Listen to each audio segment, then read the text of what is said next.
అరే మామ, నిన్న నైట్ ఇడ్లీ కొట్టి సినిమాకి వెళ్ళొచ్చా. సినిమా అయితే పెద్దగా నాకు వర్కౌట్ కాలేదురా. అదేంట్రా మామ, ధనుష్ తీసాడంటే కనీసం కాన్సెప్ట్ అయినా బాగుంటది కదా, అది కూడా బాగాలేదా? మామ, తీసుకున్న కాన్సెప్ట్ అయితే బాగుంది. రొటీన్ కాన్సెప్ట్ అయినా సరే దీంట్లో మంచి ఎమోషన్ లాక్కోవచ్చు. కానీ యాజ్ ఎ రైటర్ గా ధనుష్ ఫెయిల్ అయ్యాడని చెప్పుకోవాలి. పేపర్ మీద సరిగ్గా సీన్లు పెట్టలేదు. ఫస్ట్ హాఫ్ కొన్ని సీన్లు ఎమోషన్ పరంగా బాగా లాక్కెళ్తాడు, కానీ అవి కూడా చాలా స్ట్రెచబుల్ గా అనిపిస్తాయి. అవి కావాలంటే వాళ్ళ నాన్న ఫ్లాష్ బ్యాక్ చూపించి అలాగైనా చూపించొచ్చు. బట్ ఏంటంటే ధనుష్ పాయింట్ ఆఫ్ వ్యూ లో ఆ సీన్లు చూపించినప్పుడు చాలా స్ట్రెచ్ చేస్తున్నాడు అనిపిస్తుంది. ఎండ్ ఆఫ్ ద డే అది ఎమోషన్ కాబట్టి, మెలో డ్రామా కాబట్టి నాకు మెలో డ్రామాలు పర్సనల్ గా చాలా ఇష్టం. సో నాకు అది వర్కౌట్ అయింది. కానీ అందరికీ అలా వర్కౌట్ కాదు. ఫస్ట్ హాఫ్ వరకు సినిమా బాగానే ఉంటదిరా, బాగానే తీసుకెళ్తున్నాడు. కానీ ఇంటర్వెల్ బ్యాంగ్ లో పాయింట్ తీసుకుంటాడు. ఆ పాయింట్ ఈ సినిమాకి వర్కౌట్ అవ్వదు, ఈ కాన్సెప్ట్ కి వర్కౌట్ అవ్వదు, ఇంకా మెలో డ్రామా ఎక్కువైపోద్ది అని చెప్పి ఇంటర్వెల్ లోనే అనుకున్నాను. సెకండ్ హాఫ్ పేషెన్స్ ని టెస్ట్ చేస్తాడు. తన డైరెక్షనల్ స్కిల్స్ కూడా బాగోవు. రాయన్ సినిమా చూసుకుంటే రైటింగ్ ఏం లేకపోయినా డైరెక్షన్ తో మేనేజ్ చేశాడు. ఇక్కడ అంత స్కోప్ రాలేదు. ఎంచుకున్న పాయింట్ అలాంటిది. యాజ్ ఎ రైటర్ గా, డైరెక్టర్ గా ధనుష్ చాలా చాలా డిసప్పాయింట్ చేశాడు. ఇంతకు ముందు వచ్చిన జాబిలామ నీకంత కోపమా సినిమా లైటర్ నోట్ మూవీ కాబట్టి వర్కౌట్ అయింది. అండ్ దట్టు దాంట్లో చాలా సీన్లు వర్కౌట్ అవుతాయి. దానికి ముందు వచ్చిన రాయన్ అయితే చెప్పక్కర్లేదు, చాలా ఫ్లాస్ ఉంటాయి. దీంట్లో ఇంకా ఎక్కువ ఫ్లాస్ ఉన్నాయి.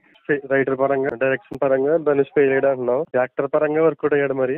మనం చెప్పాలంటే యాజ్ అన్ యాక్టర్ ధనుష్ ఇలాంటి రోల్ చాలా చేశాడు. యాజ్ ఇట్ ఈజ్ అతను కేక్ వాక్ కాబట్టి చాలా బాగా యాక్ట్ చేశాడని చెప్పుకోవాలి. దానికి పర్ఫార్మెన్స్ కూడా చాలా స్కోప్ ఉంది.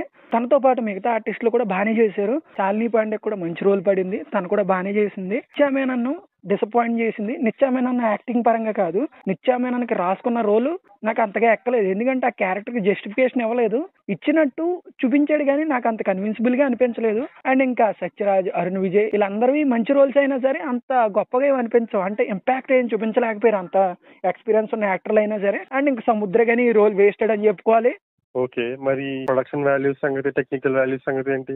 ఫస్ట్ టెక్నికల్ గా మాట్లాడుకుందాం. సినిమాటోగ్రఫీ అయితే పర్లేదు, బాగానే ఉంది. కొన్ని ఫ్రేమ్స్, లొకేషన్స్ పెద్ద కన్విన్సింగ్ గా అనిపించలేదు, నాకు నచ్చలేదు. అక్కడ లొకేషన్స్ బాగాలేనప్పుడు సినిమాటోగ్రాఫర్ మాత్రం ఏం చేస్తాడు చెప్పు. అండ్ ఇంకా మ్యూజిక్ విషయానికి వస్తే, మ్యూజిక్ సినిమాని చాలా చోట్ల లేపు కూర్చోబెడుతుంది. ఎమోషనల్ సీన్స్ లో నెక్స్ట్ లెవెల్ ఉంటది మ్యూజిక్. సాంగ్స్ పక్కన పెడితే బీజిఎం సినిమా ఓవరాల్ గా ఎక్సలెంట్ గా ఉంటది. ఇప్పుడు ఇంతకీ ఈ సినిమాని మనం చూడమంటావా వద్దంటావా?